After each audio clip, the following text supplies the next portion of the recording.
যেন তেন নির্বাচন জাতি চায় না, তাই বিচার সংস্কার, জুলাই ঘোষণাপত্র ও ভোটের সমতল মাঠ থাকলে রোডম্যাপ অনুযায়ী নির্বাচন সম্ভব, বলেছেন জামায়াতে ইসলামের আমির শফিকুর রহমান। সকালে মৌলভীবাজারের কুলাউড়ার তুলাপুরা ঈদগাহে নামাজ শেষে সাংবাদিকদের তিনি কথা বলেন।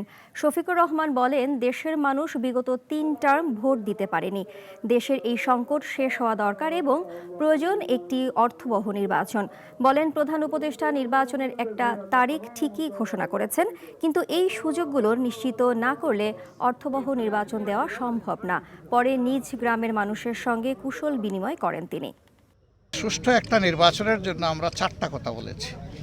সংস্কারটা হতে হবে, বিচার দৃশ্যমান হবে, তারপরে জুলাই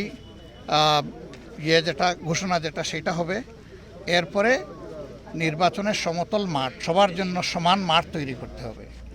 উনি ঘোষণা দিয়েছেন একটা তারিখের, কিন্তু এই সুযোগগুলো সৃষ্টি না করলে একটা অর্থবহ নির্বাচন হবে না, আর জাতি যেন তেন কোনো নির্বাচন চায় না।